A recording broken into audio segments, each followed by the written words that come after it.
Senhor Presidente do Congresso, caro Presidente do Partido, minhas amigas e meus amigos, caros companheiros, vamos então passar em frente às catarses, as análises, as culpas e as desculpas.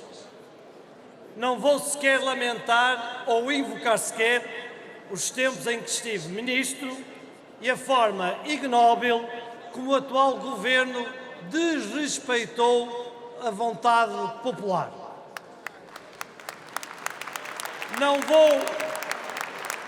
Não vou falar do passado, mas também não vou falar do presente da atual governação, porque todos sabemos que está em curso uma OPA amigável do Bloco de Esquerda sobre o Partido Socialista, todos sabemos que está em curso uma transição pacífica do Partido Comunista para a irrelevância política e todos sabemos que está a cristalizar a gabarulice bacoca do Partido Socialista.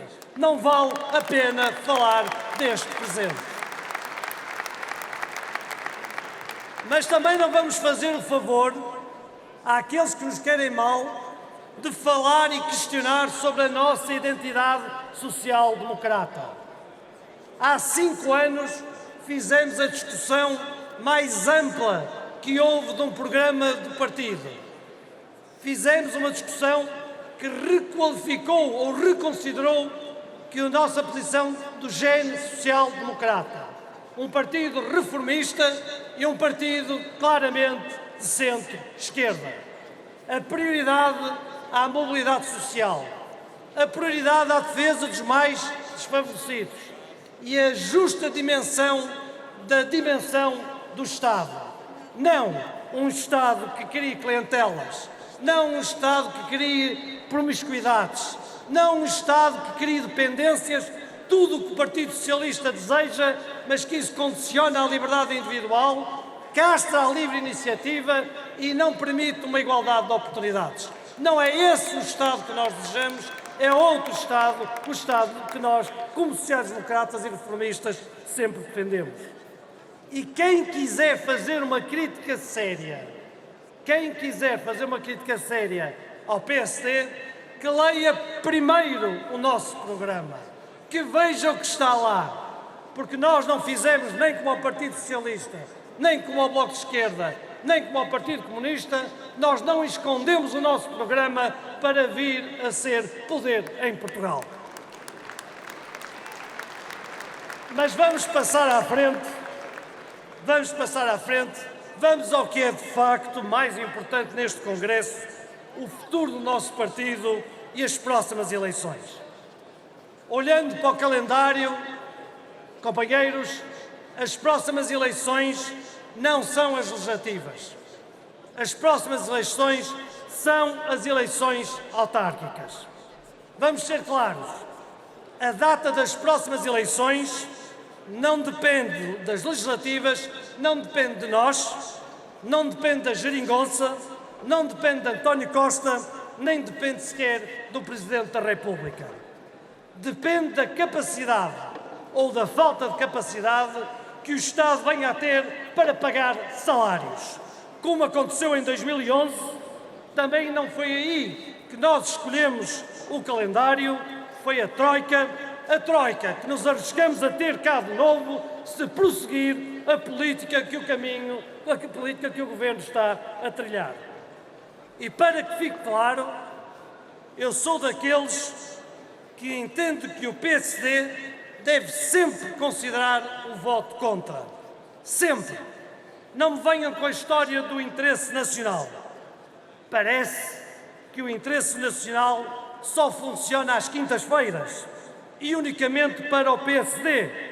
Nos restos dos dias, parece que não há interesse nacional em causa. Costa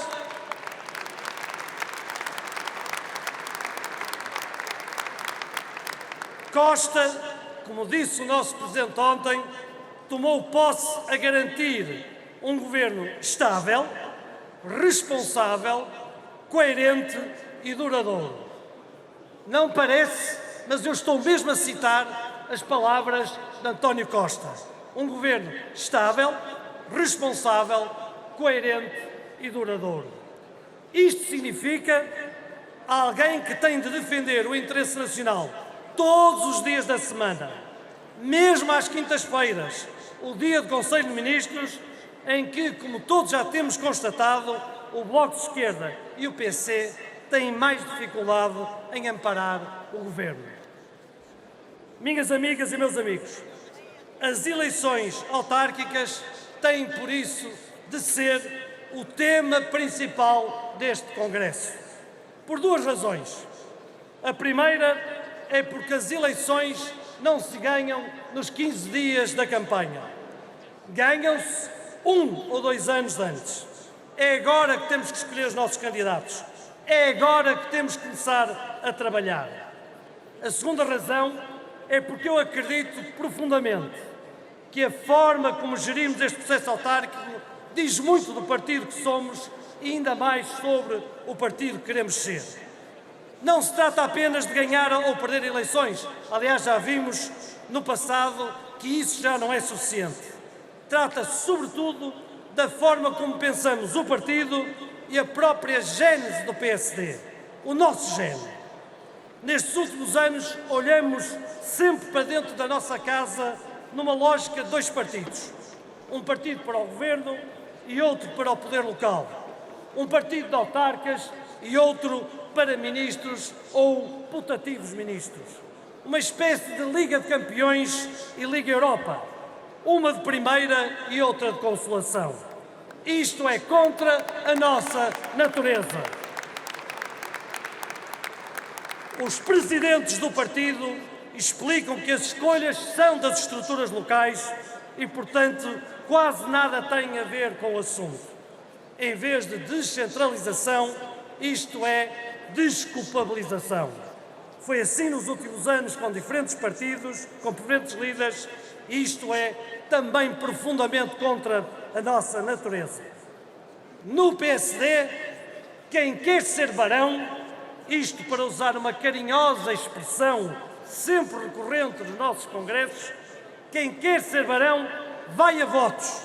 Aliás, só é barão quem vai a votos, por muito que apareçam na televisão.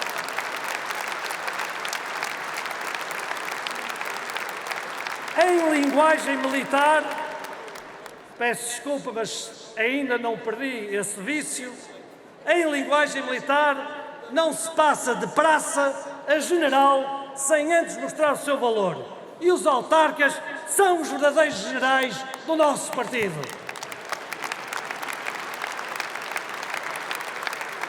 Nas últimas autárquicas, dos 5 vice-presidentes, só 2 foram a votos. O nosso Pedro Pinto, que em sacrifício foi a Sintra, e Carlos Carreiras, que já era autarca antes. Nada disto é inédito ou novo. Em 1997, o PSD saía do cavaquismo, sobravam ministros, secretários de Estado, candidatos a líderes, e o que é que fez o nosso presidente do partido na altura?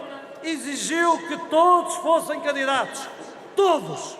De António Capucho a Álvaro Amaro e até um jovem turco, um enfant terrível, que mais tarde seria primeiro-ministro, imaginem, foi candidato na Amadora. Todos foram. Aliás, nem José Luís Arnaud escapou.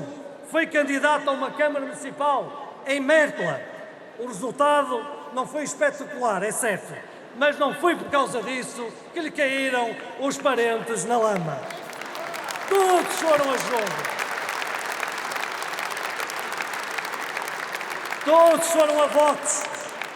O candidato à Amadora era, como sabem, o atual presidente do partido, Pedro Passos Coelho.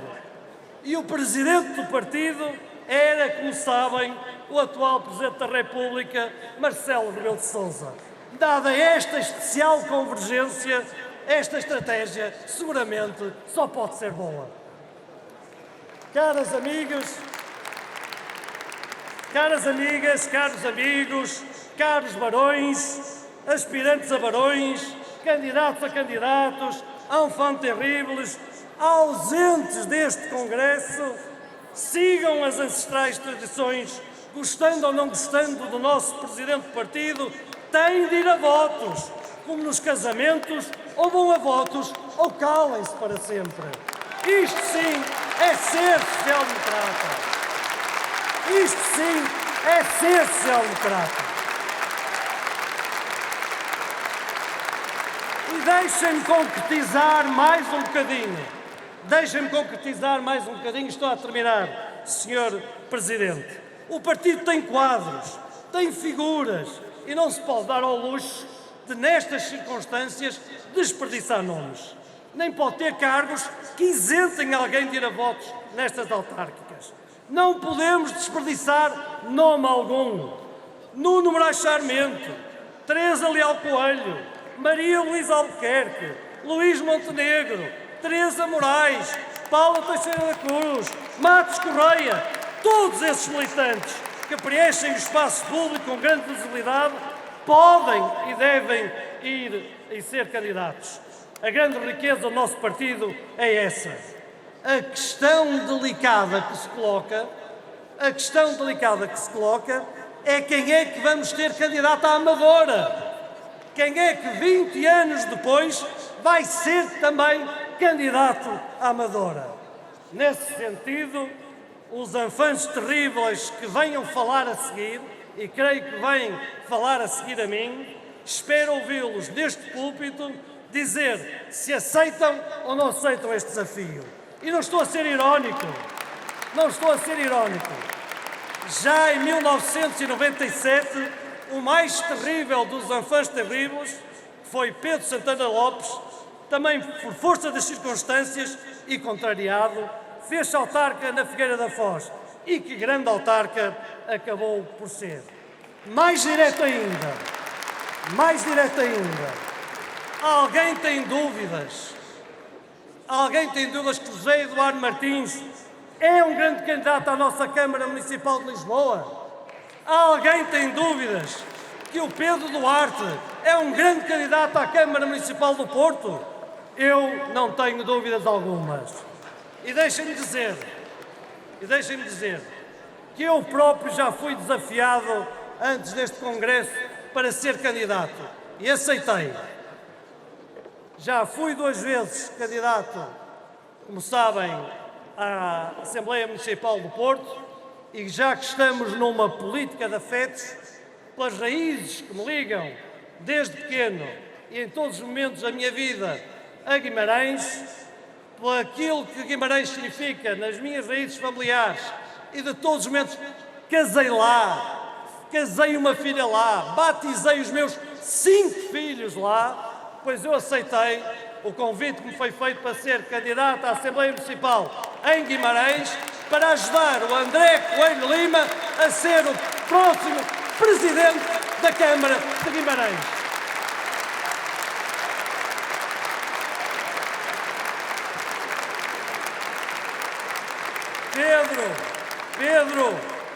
Pedro, se estes barões, candidatos a barões, se estes candidatos a candidatos aceitarem este desafio, então terás os melhores dos melhores, a melhor lista de sempre nas eleições autárquicas.